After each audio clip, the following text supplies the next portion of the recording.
ઉત્તર પ્રદેશના ઢોંગી બાબાએ પૂરા ભારતના બાબાઓને કલંકિત કર્યા છે. નમસ્કાર મિત્રો, હું છું હરીશ બ્રહ્મભટ્ટ. નિર્ભય આણંદમાં આપ સૌનું સ્વાગત છે.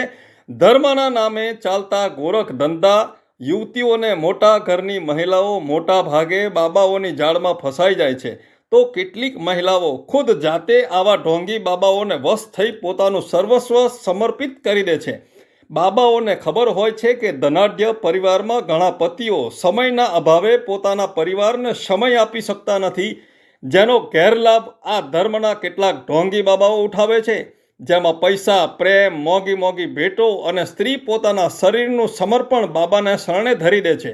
આ આપણા દેશનો સૌથી મોટો દુઃખદ અને શરમજનક પ્રશ્ન છે. છત્તીસગઢના મથુરા ગોવર્ધનનો અભિષેક મિશ્રા IIT ભણેલો, પોતે કૃષ્ણનો અવતાર જણાવે છે. આ અભિષેક મિશ્રા ઓનલાઈન પ્રવચનો કરતો, જેમાં સારા ઘરની સક્ષમ BTech ભણેલી સારું કમાતી યુવતીઓને પોતાની જાળમાં ફસાવતો. આ રોજનો ધંધો બની ગયેલો, પરંતુ કહે છે ને કે પાપ મોભારે ચડીને પોકારે, તેમ છત્તીસગઢની એક યુવતીને પણ આવી જ મોડસથી ફસાવી દૂધમાં નશાયુક્ત પદાર્થ પીવડાવીને બેહોશ બનાવ્યા બાદ દુષ્કર્મ આચર્યું. વિડીયો ઉતાર્યા બાદ વિડીયો કોલ દ્વારા 5 લાખની ખંડણી માંગતા બાબા પોલીસના સકંજામાં આવી ગયા. ગુજરાતમાં પણ ધર્મના નામે ખૂબ જ મોટો વ્યાપાર ચાલી રહ્યો છે. એમાં જમીન વિવાદો, વ્યાજ વિવાદ, મિલકતો પચાવવી અને સ્ત્રીઓ માટે પરિક્રમા, પ્રસાદ, સેવા સાધના, ગુરુ પખચંપી, ભક્તિ ભોગ, ગુરુ મિલન અને ગુરુ દક્ષિણેમાં ધનવાન સ્ત્રીઓ, જે અબજોપતિની મહિલાઓ ભોગ બને છે, જે ક્યારેક પોતાની છાપને ખરડવાની બીકે બહાર આવતું નથી.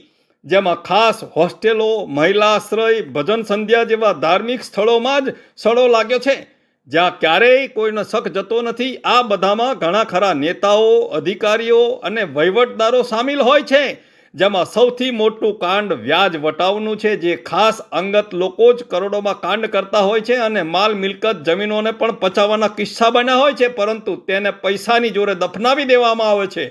હાલમાં કેટલીક જગ્યાઓનું કૌભાંડ ચાલી જ રહ્યું છે, જેમાં મોટા પ્રમાણમાં વ્યાજના પૈસા અને મોટા ઘરની ફસાયેલી મહિલાઓનું રહસ્ય બહાર આવે તો નવાઈ નહીં.